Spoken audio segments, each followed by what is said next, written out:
Forget your troubles, come on, get happy. You better chase all your cares away. Shout hallelujah, come on, get happy. Get ready for the judgment day.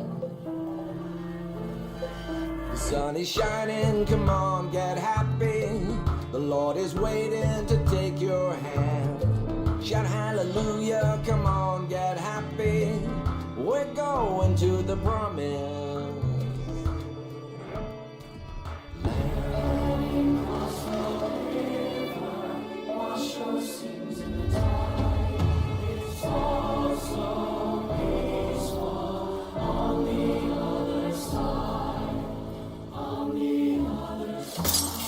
Forget your troubles, come on, get happy. You better chase all your cares away. Shout hallelujah, come on, get happy. Get ready for the judgment day. Forget your troubles, come on, get happy. You better chase all your cares away. Shout hallelujah, come on, get happy. Get ready for the judgment day.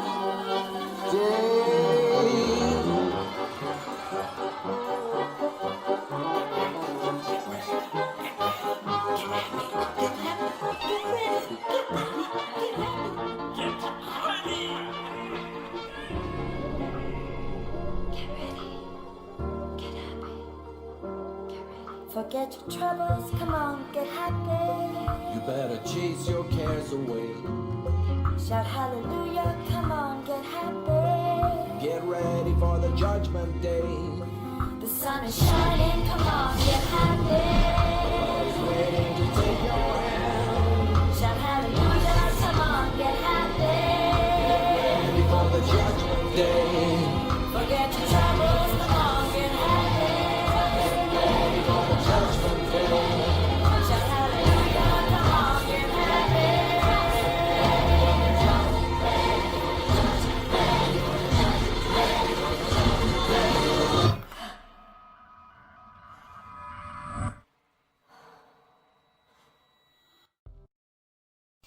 Rebonjour. Voici donc un extrait d'un épisode d'une série américaine bien connue. Et cet épisode nous présente, dans cet extrait, de la danse, de la musique, du chant, non comme une simple illustration sonore, mais dans le chef même des protagonistes, et illustrant en quelque sorte l'action, participant à l'action. En fait, on pourrait bien me dire que cet extrait constitue le nœud de l'intrigue de l'épisode en question. Et si nous nous référons à la définition du groove, nous pourrions donc peut-être dire que nous avons là une alternance de dialogue parlé et de chant, dans le cadre d'une intrigue bien précise, par les protagonistes, et donc que nous avons affaire en quelque sorte à un opéra. Vous me ferez peut-être plusieurs objections, dont la première serait en fait purement formelle. Nous ne sommes pas dans une salle d'opéra, nous n'avons pas d'acteurs physiques devant nous, nous sommes assis dans notre salon, derrière notre téléviseur ou notre écran d'ordinateur à regarder une production purement virtuelle. Mais ne sommes-nous pas habitués depuis bien longtemps à ce genre de production dans le cadre de l'opéra? Si nous consultons par exemple le site Wikipédia, qui pour une fois peut-être pourrait être considéré comme fiable, dans la catégorie films d'opéra, nous allons trouver une liste impressionnante de films réalisés depuis presque l'origine du cinéma sur base d'opéras du répertoire. On pourrait citer les plus célèbres, de nouveau peut-être La Flûte enchantée, réalisé par Ingmar Bergman dans les années 1970, ou le célèbre Don Giovanni de Joseph Losey. Et bien justement, ce Don Giovanni est-il moins Don Giovanni que celui dont nous avons évoqué la production au Théâtre Royal de la Monnaie au début 2020, simplement parce que l'un s'est tourné au cinéma et l'autre dans un théâtre d'opéra. Il semble que pour l'encyclopédie, de son point de vue, ça n'ait en fait aucune importance, parce que l'encyclopédie ne se préoccupe en fait pas du tout du mode de réalisation de la pièce en question. Elle reste centré sur le concept classique d'œuvre musicale, c'est-à-dire un concept basé sur l'écrit. Et dans la mesure où la production filmique respecte à la fois l'écrit musical de Mozart et l'écrit littéraire de Lorenzo da Ponte, eh bien, selon son point de vue, il s'agit bien de réalisation de l'opéra de Mozart. Dans un certain sens, le fait que ça se passe sur un écran de projection n'a pas beaucoup d'importance. Et je vous rappelle qu'il est d'usage, depuis plusieurs années, de programmer dans des salles de cinéma, de trouver programmées dans des salles de cinéma des retransmissions d'opéra données dans des grandes salles d'opéra dans le monde.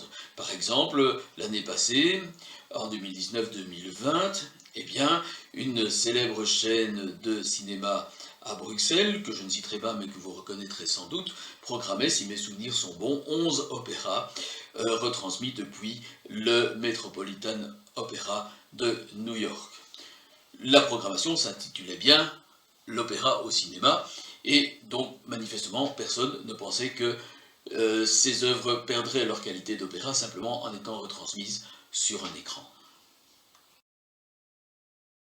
Direction Bruxelles maintenant, où nous attend Valérie Le Rouge. Nous allons parler de quoi? Si nous allons chez nos voisins, nous allons parler d'Hergé et de Tintin. Vous savez que ce sont des héros dans ce pays-là, mais pas seulement. Alors, après avoir été adapté au cinéma, dans les séries télé, dans les jeux vidéo, maintenant Tintin arrive sur scène, à l'opéra, figurez-vous. Alors, à quoi ça ressemble? Bon, on va demander à Valérie. Bonjour. Bonjour William, ce sont les bijoux de la Castafiore qui ont été adaptés et ce n'est pas un hasard, hein, c'est le seul album qui se tient à huis clos où Tintin ne part pas à l'aventure au bout du monde, c'est aussi le plus musical en tout cas sur le papier. Alors c'est naturellement que l'association L'Opéra pour tous ici se l'approprié. C'est plutôt une belle production, il y a un véritable château qui ressemble à celui de Moulinsart, celui de Tintin dans cet album. Il y a un orchestre en live et les personnages sont très fidèles à ceux qu'on imaginait d'eux en tout cas sur la bande dessinée. Reportage avec Marion Wagner et Alice Lejeune.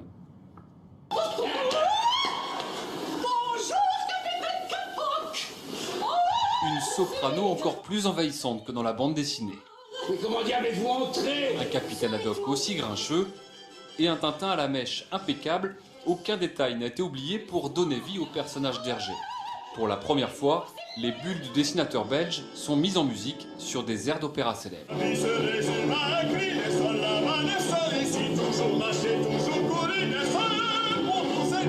Dans le rôle de Tintin, un adolescent belge qui s'est fait connaître dans un télécrochet français. Tintin, je le vois comme quelqu'un de, évidemment très vif, très curieux, et c'est aussi mon cas. Celle qui joue Bianca Castafiore a visiblement eu plus de mal à assumer son personnage. Dans le métier de chanteuse, quand on dit ne fais pas ta Castafiore, c'est pas nécessairement un compliment. Donc il faut essayer d'en faire quelque chose de plus qu'on ait envie d'aimer. Le capitaine Haddock, lui aussi, a dû forcer un peu la nature pour s'approprier les 70 jurons du texte original. Cyclopompe, oui, pyrophore. J'ai quand même dû aller de catacrèse, anacolute, j'ai quand même dû retourner un peu dans le dictionnaire.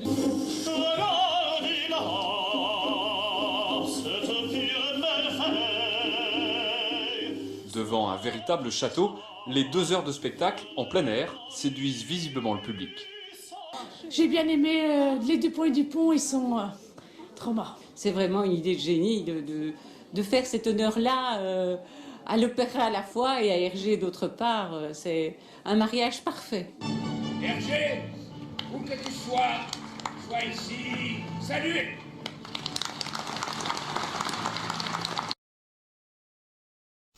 Mais vous aurez peut-être une deuxième objection à formuler par rapport à cette intégration d'un épisode du Dr House dans cette catégorie que nous essaierions de définir logiquement, à savoir l'opéra. Car, me direz-vous, par rapport à la définition du groove, nous avons bien une alternance de dialogue parlé et de chant. Dans le cadre d'une intrigue bien ficelée, par les protagonistes principaux, tout cela semble très cohérent. Néanmoins, quantitativement parlant, nous avons affaire à bien peu de musique par rapport à la durée globale de l'épisode. Avec si peu de musique, pouvons-nous raisonnablement accorder à ce drame la qualité d'opéra? Vous avez sans doute raison d'hésiter, mais si le problème est quantitatif, alors définissez à partir de quelle quantité, de quelle proportion de musique pouvons-nous raisonnablement accorder à un drame la qualité d'opéra. Si le problème est quantitatif, En d'autres termes, on pourrait dire à partir de quelle quantité de chocolat avons-nous un gâteau au chocolat? Donc à partir de quelle proportion de chocolat pouvons-nous admettre dans le genre gâteau au chocolat n'importe quelle pâtisserie? Le problème risque d'être assez difficile à trancher. Mais, et d'autre part, je vous fais remarquer que cette chanson en particulier constitue probablement qualitativement le nœud de l'intrigue.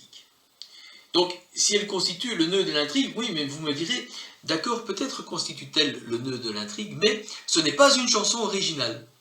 Elle n'a pas été écrite pour l'occasion, elle a été écrite par d'autres personnes, sous d'autres cieux, en d'autres temps, dans un autre contexte, c'est donc une réutilisation.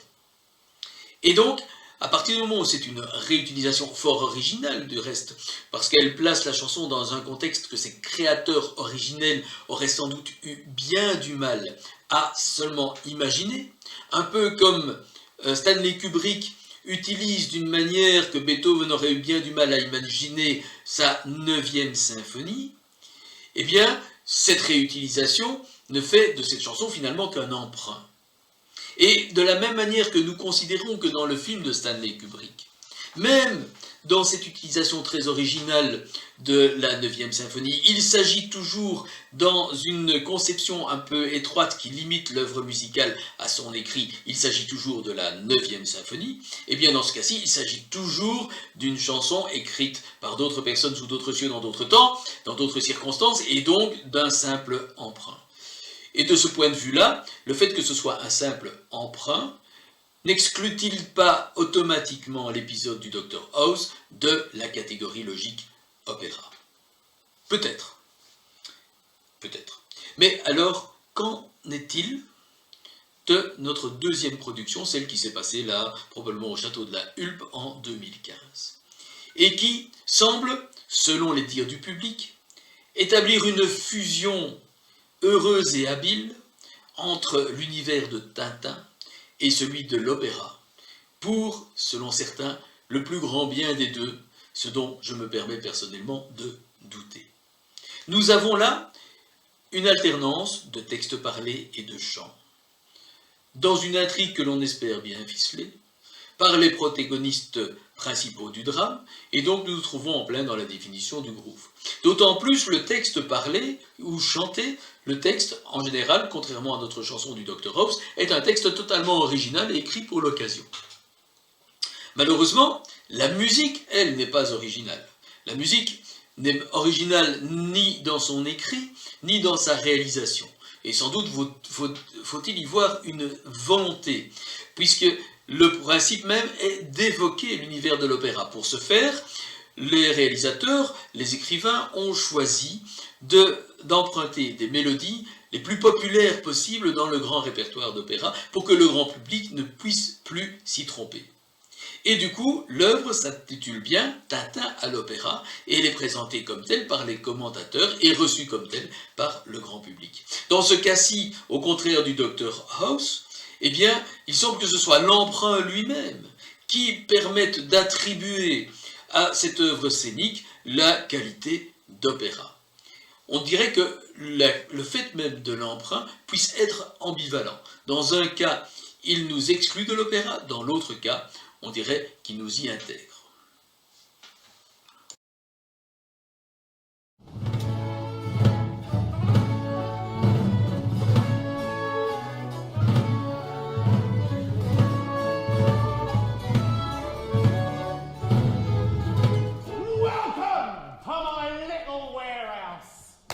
Lovely, isn't it? As you can see, I'm in the import-export business. I import stolen goods, and then I export them as luxury pre-loved items at knockdown prices. I feel your head, mate, for your health and wealth great. A daughter of your safe, wait, I want to steal the risk, mate. I feed your gold and clay.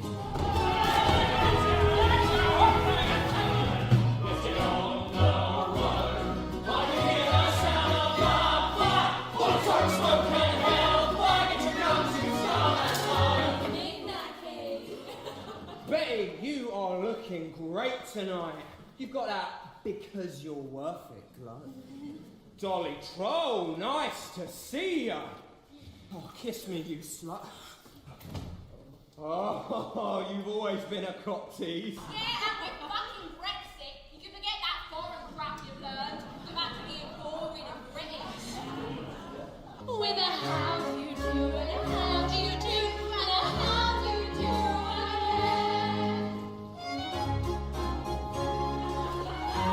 What's going on here? You're Nick, son.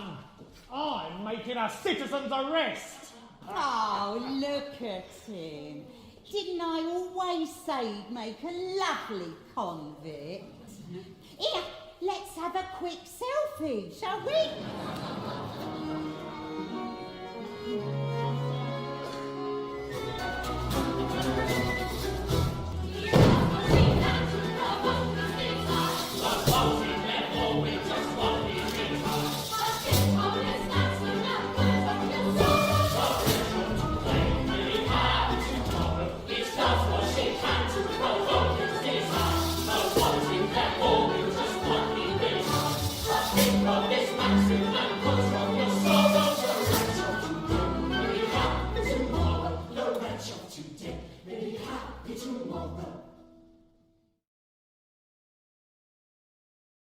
Ce court extrait pour vous montrer que la technique de l'emprunt n'est pas une technique particulièrement récente. En 1728, l'écrivain John Gay et le musicien Johann Christoph Pepusch proposent donc au public londonien ce Beggar's Opera pour la première fois. Et si cette œuvre se base entièrement sur un texte littéraire original, au point de vue musical, il se contente en fait de ce que nous appellerions aujourd'hui des arrangements. Arrangements principalement de mélodies populaires, voire, comme dans Tintin, d'œuvres de mélodies d'opéra particulièrement célèbres. Le compositeur, donc dans ce cas-ci, ne compose quasiment aucune mélodie nouvelle. Néanmoins, cette œuvre fait partie, quelque part, du répertoire d'opéra et sera, après sa création, de nombreuses fois reproduite, réactualisée.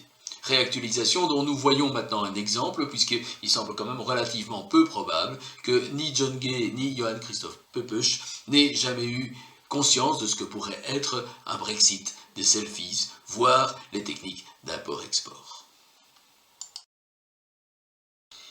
Mais, me direz-vous, n'êtes-vous pas en train de pinailler, c'est-à-dire de tourner indéfiniment et de façon totalement improductive, autour d'un terme d'usage tellement courant que personne n'a vraiment besoin d'explication pour le comprendre. Car, effectivement, dans le langage courant, tout le monde sait ce qu'est un opéra. Tout le monde a bien une idée de ce qu'est un opéra. Mais le problème, c'est que chacun a peut-être une idée bien différente de ce qu'est un opéra. Cette idée de l'opéra est peut-être différente chez chacun d'entre nous. Mais dans le langage courant, cela ne pose en fait aucun problème. Parce que nous construisons un genre, l'opéra, dans le langage courant, sous forme de collection. Nous y mettons les objets qui nous plaisent, et nous en refoulons les objets dont nous considérons qu'ils ne méritent pas la qualité d'opéra. En fait, nous construisons une sorte de harem musical. Et dans le langage courant, ça ne pose pas vraiment de souci. Par contre, dans l'analyse historique, nous avons besoin de catégories précises. Quand il s'agit d'examiner, d'essayer de comprendre l'évolution d'un langage musical qui nous est séparé non seulement dans le temps, mais également dans les conceptions artistiques et philosophiques, quand nous regroupons les objets dans des catégories, dans des genres, il vaut mieux que ce ne soit pas le fait de nos goûts ou de notre culture personnelle, mais de l'observation de caractéristiques bien précises. Il vaut mieux que ces objets qui soient rassemblés dans ces groupes, identifiés par des termes précis, partagent tous les mêmes caractéristiques et que les objets qui en soient exclus, en fait, ne les partagent pas.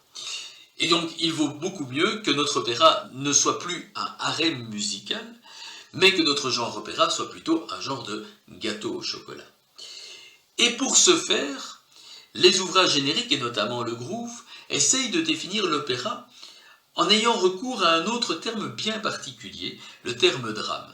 Et ce terme est bien particulier au point de vue historique, car s'il est difficile d'en tracer l'origine en français, en italien, il y a effectivement des indices beaucoup plus précis. Et il semblerait que ce terme apparaisse dans les milieux intellectuels et artistiques liés justement aux premières productions mixtes théâtrales chantées des Camerate Bardi e Corsi à la fin du XVIe siècle à Florence. Donc justement dans ces milieux qui sont considérés comme construisant l'origine du genre opéra. Dans les années 1580 à Florence, nous pouvons assister à une convergence d'événements. D'une part, la poétique d'Aristote, dont, je vous rappelle, il ne subsiste que la partie consacrée à la tragédie, cette poétique d'Aristote qui a été redécouverte depuis le début du XVIe siècle, commence en cette fin de XVIe siècle à bénéficier dans les franges intellectuelles ou artistiques d'une véritable aura. En fait, poétique et rhétorique d'Aristote à cette époque stimulent nombre de discussions et d'analyses et deviennent des textes de référence quasiment absolus pour la production poétique et théâtrale. Et simultanément, nous voyons apparaître en italien, langue qu'il est difficile d'appeler vulgaire parce qu'elle sert en fait que de langue d'échange entre les différents intellectuels, eh bien apparaît en italien l'adjectif drammatica. Et il se retrouve associé directement aux premières productions des Camerate Bardi e Corsi.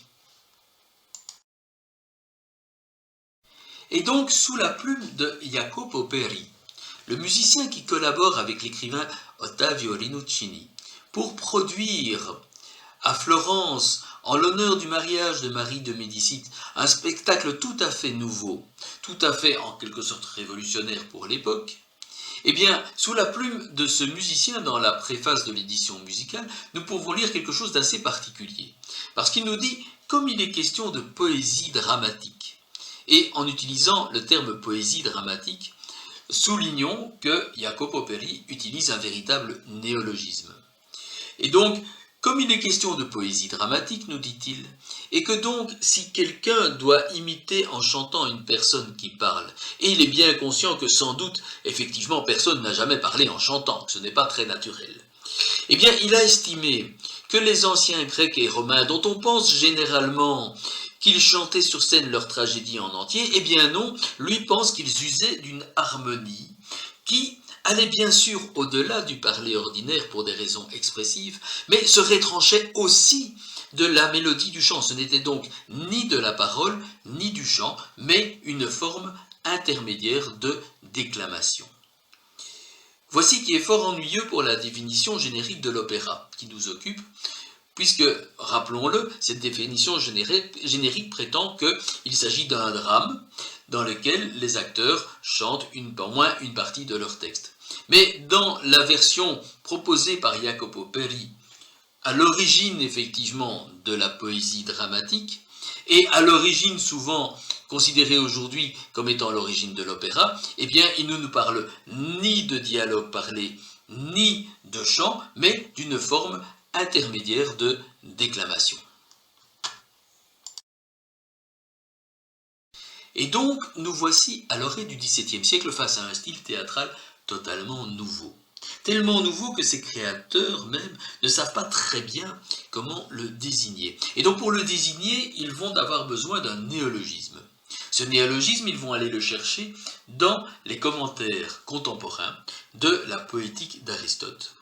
Et cette poétique d'Aristote dont ne subsiste que la partie liée à la tragédie. Et donc si l'adjectif dramatica qu'ils vont chercher concerne principalement le théâtre, c'est quand même la tragédie qui focalise le genre théâtral de l'époque, qu'il soit ou non chanté, voire déclamé dans le style intermédiaire réclamé par Jacopo Peri. Et donc le sens commun, notamment en français, va être dérivé finalement du théâtre tragique. Ce théâtre tragique qui prend une dimension classique avec des gens comme Pierre Corneille ou Jean Racine. Et donc le sens commun va finir par associer l'adjectif dramatique ou le substantif drame aux événements douloureux. Un mix de jambon-fromage finalement. D'accord. Mais on se connaît d'où exactement? Excusez-moi, hein, mais Ça n'a aucune importance. On a juste couché ensemble. on a couché ensemble. Ouais. Mais il y a longtemps, je me suis coupé les cheveux depuis, puis on était bourrés tous les deux certainement. Non mais c'est quand même incroyable que je m'en souvienne pas. Donc. C'est pas grave, ça arrive. Plus souvent aux garçons, mais ça arrive. C'est normal, on n'est pas constitué physiquement pareil. C'est pas la même action, c'est pas la même implication. Bon, laisse tomber. Et si nous ne pouvons commander à nos pleurs... Mais c'est pas Virginie là-bas au fond. Que la gloire du moins soutienne nos Si, douleurs, et que tout l'univers reconnaisse sans peine les pleurs d'un empereur et les pleurs d'une reine. Car enfin, princesse, il faut nous séparer. Ah, cruel. Est-il temps de me le déclarer? Qu'avez-vous fait? Hélas, je me suis cru aimée. Au plaisir de vous voir, mon âme accoutumée ne vit plus que pour vous.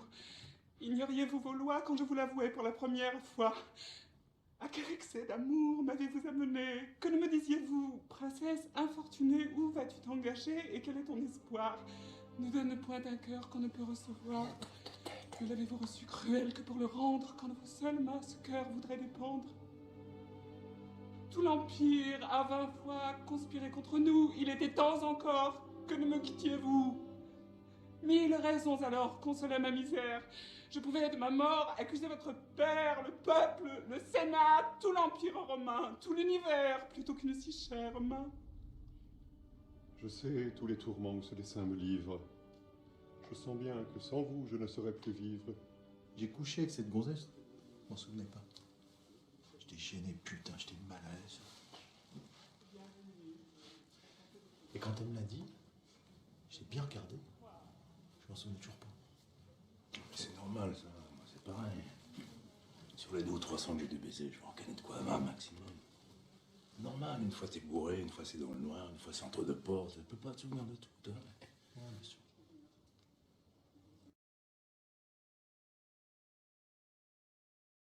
En conclusion, vous aurez peut-être eu l'impression, qu'en nous intéressant à des termes de français, l'opéra, le drame, nous nous sommes quelque peu éloignés de notre analyse historique. Car finalement, ce qui intéresse le musicien pratiquant, et donc probablement les élèves d'académie, ce n'est pas tant la définition du terme qui sert à définir le genre qu'il pratique, que le fait de le pratiquer lui-même. Pour l'historien, cependant, les termes ont une certaine importance, les mots ont leur importance, surtout si au cours du temps, ils changent curieusement de signification.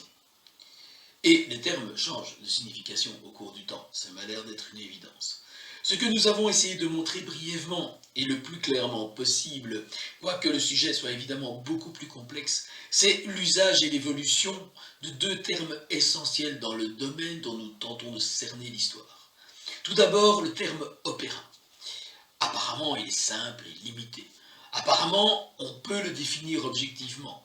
Une pièce de théâtre chantée en tout ou en partie. Mais ce terme recouvre aujourd'hui des styles musicaux tellement différents qu'en tant que genre, il s'apparente plutôt à une sorte de collection disparate, plutôt qu'à une classe logique qui serait définie par des caractéristiques particulières que tous les éléments partageraient. De ce point de vue, dans la démarche historique, historienne, il semble qu'il faille l'utiliser non pas couramment, non pas légèrement, mais avec la plus grande précaution. Il faut, par exemple, tout d'abord être conscient qu'il n'apparaît que bien après les genres musicaux que l'on considère généralement comme étant son origine historique. Les spectacles mixtes de la fin du XVIe siècle à Florence. Eh bien, les créateurs de ce genre de spectacle ne l'ont jamais utilisé. Bien plus, certaines productions que l'on considère actuellement comme évidemment des opéras tels La Flûte enchantée, eh bien, n'étaient pas à leur époque considérées comme telles, époque où le terme opéra était lui par contre devenu d'usage courant. Donc, et rappelons aussi que nous avons une curieuse habitude pour désigner ces spectacles mixtes.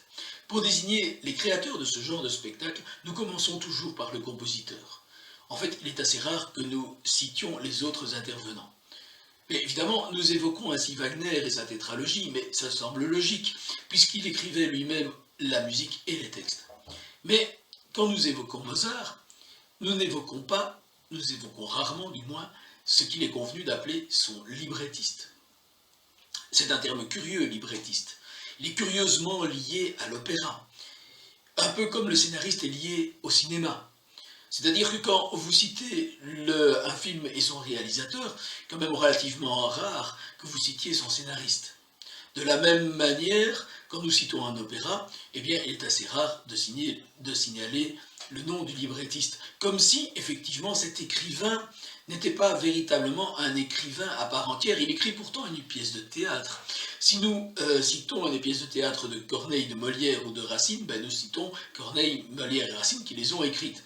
Pourquoi? Dans le cas, par exemple, des opéras de Lully, ne citons-nous pas systématiquement Philippe Quinault?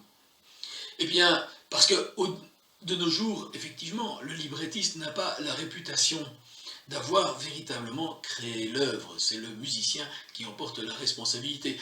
Pourtant, au XVIIIe siècle, il semble que ce soit plutôt le contraire. Dans la plupart des cas, l'écrivain, s'il n'occupe pas le premier rôle, occupe aussi un rôle au moins équivalent à celui du compositeur. Metastasio, l'écrivain dont les pièces fournissent l'essentiel des trames de l'opéra seria au XVIIIe siècle, est sans doute bien plus célèbre que les musiciens qui le mettent en musique. Et en France, Philippe Quinault, justement, qui écrit au XVIIe siècle, qui n'est plus aujourd'hui connu que comme le simple librettiste de Lully, est, à la même époque, considéré comme un véritable auteur de théâtre. Et ses pièces sont considérées comme tout à fait susceptibles d'être représentées sans la musique. Et ceci assez loin dans le XVIIIe siècle, puisque nous en trouvons mention pendant la querelle des bouffons, vers 1750, mais aussi plus tard chez Voltaire, qui lui-même déclare apprécier la qualité littéraire, purement littéraire, des livres, de ce que nous appelons aujourd'hui les livrets de Philippe Quinault. C'est peut-être la raison, on peut peut-être y voir la raison pour laquelle, encore aujourd'hui, il est souvent d'usage de considérer le bourgeois gentilhomme non comme un opéra de Lully, mais comme une pièce de théâtre de Molière, agrémentée éventuellement de la musique de Lully. Et non, effectivement, comme un opéra de Lully, sur base d'une pièce de Molière. Curieux destin qui contredit finalement celui de la flûte enchantée. Flûte enchantée qui, dans un certain sens, se base sur le même principe. Il s'agit d'une pièce de théâtre d'Emmanuel Schikaneder avec de la musique de Mozart. Alors, pourquoi dans un cas parlons-nous d'une pièce de théâtre de Molière avec de la musique de Lully, et de l'autre cas d'un opéra de Mozart composé sur un texte écrit par Emmanuel Schikaneder? La question est ouverte, mais je pense que vous avez mérité d'écouter maintenant un extrait plus musical, puisque tout à l'heure vous avez écouté un extrait plus littéraire de cette même et célèbre flûte enchantée.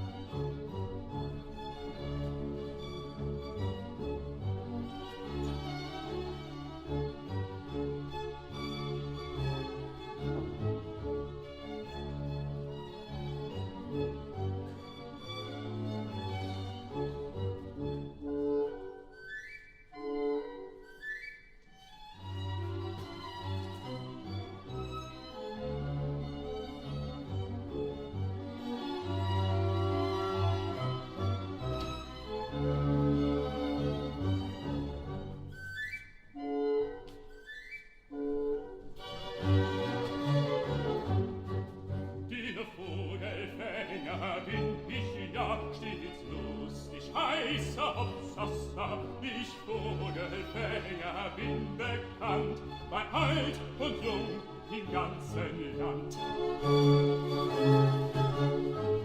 Weiß mit dem Locken umzugehen und mich aufs Pfeifen zu verstehen.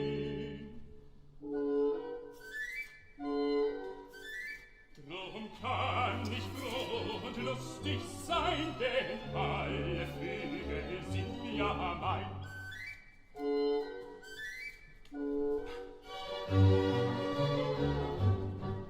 Der Vogelfänger bin ich ja stets lustig, heißer Hopsassa. Ich Vogelfänger bin bekannt, bei alt und jung im ganzen Land. Ein Netz für Mädchen möchte ich find sie dutzend weiß für mich. Dann sperrte ich sie bei mir ein und alle Mädchen wären mein.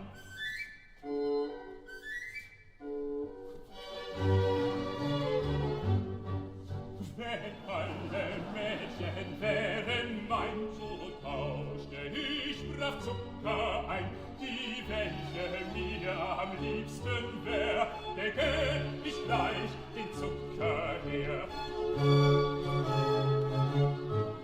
Und küsste sie mich zärtlich dann, wär sie mein Weib und ich ihren Mann.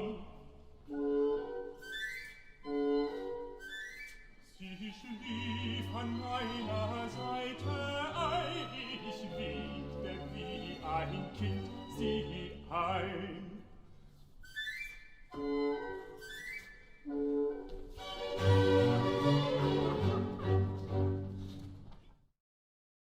Parler d'opéra pour caractériser finalement 3 siècles, plus de 3 siècles de productions artistiques très diverses peut sembler quelque peu simplificateur, voire totalement inapproprié.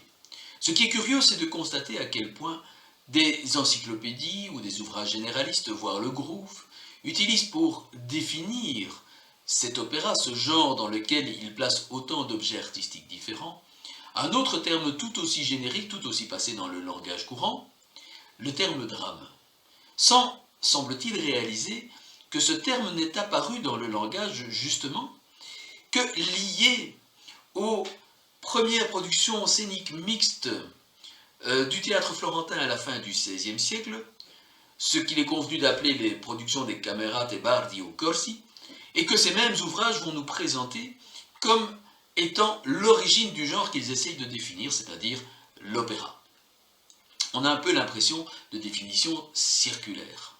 D'autant plus que, oubliant le contexte d'apparition du mot drame, eh bien évidemment, on oublie également le contexte philosophique artistique très particulier qu'il a vu naître, c'est-à-dire la réinterprétation de la poétique d'Aristote. Donc voilà un terme qui naît dans un contexte très particulier, dans un contexte philosophique et intellectuel néo-aristotélicien, et qui semble intimement effectivement lié à la prééminence de la tragédie dans les productions scéniques.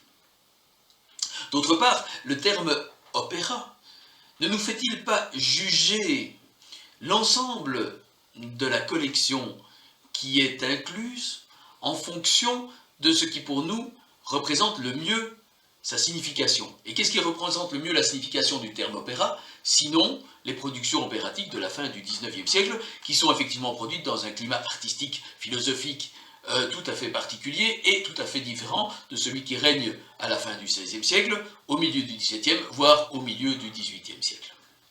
D'autre part, utiliser des termes d'usage commun sans en préciser l'origine nous fait peut-être aussi oublier la nouveauté fondamentale que représentait ce genre de spectacle pour leur créateur.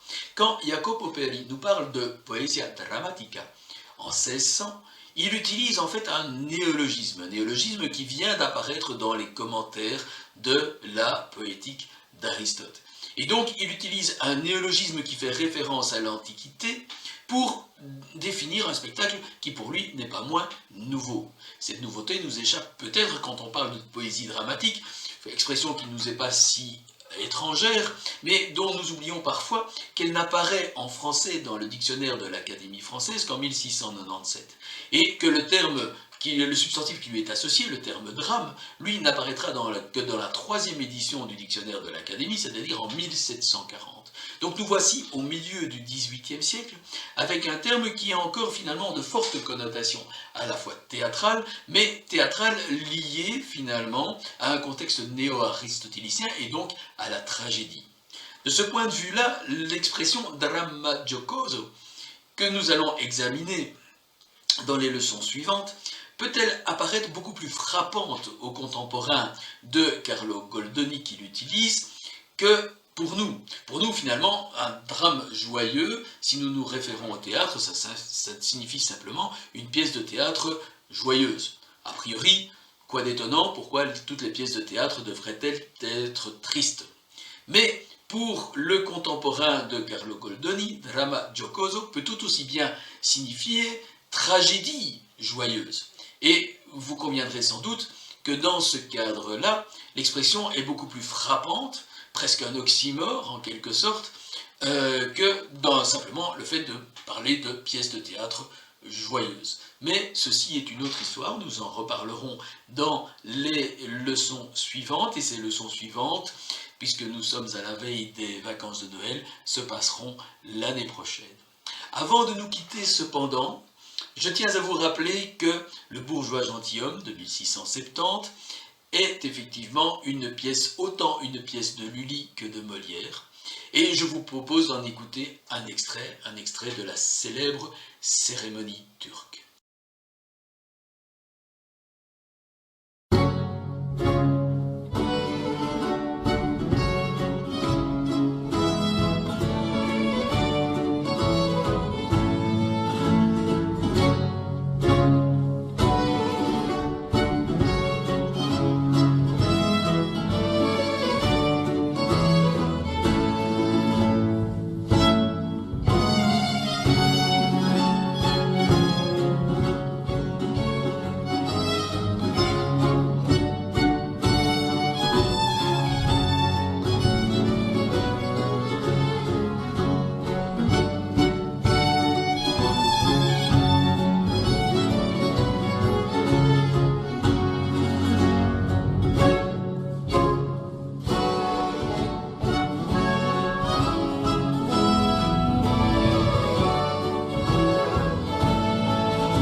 Zwinglista. Jock. Kofista. Jock.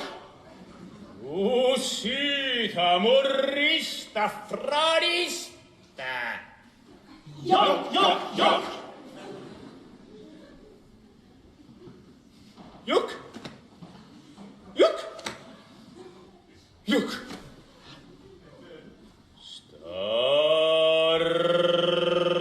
Pagana. Jock. Luterana. Jock. Puritana. Jock. Ramina, Mofita, Ciurrina. Jock, jock, jock. Jock, jock, jock. Mohamedana, Mohamedana. Hey, bana, hey, bana, hey, bana, hey, bana, hey, bana, hey, bana, hey, bana, hey, bana, hey, bana, hey, bana, hey, bana, hey, bana. Come chiamare, come chiamare. Giordina, Giordina, Giordina, Giordina, Giordina, Giordina, Giordina, Giordina, Giordina, Giordina.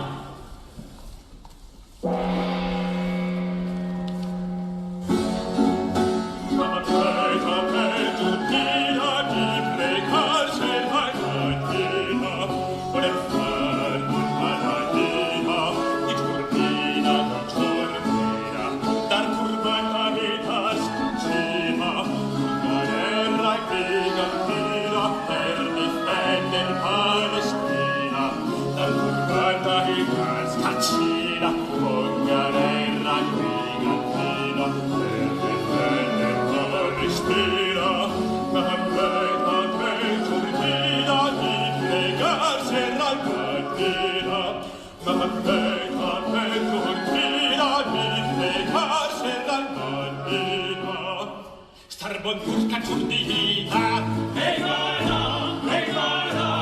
Starbonturca ciurdina, ciurdina, hey guarda, hey guarda. La camera subera, camera, camera, camera, camera, camera, la camera subera, camera, la camera subera, la camera.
Joyeux Noël à tous et à toutes.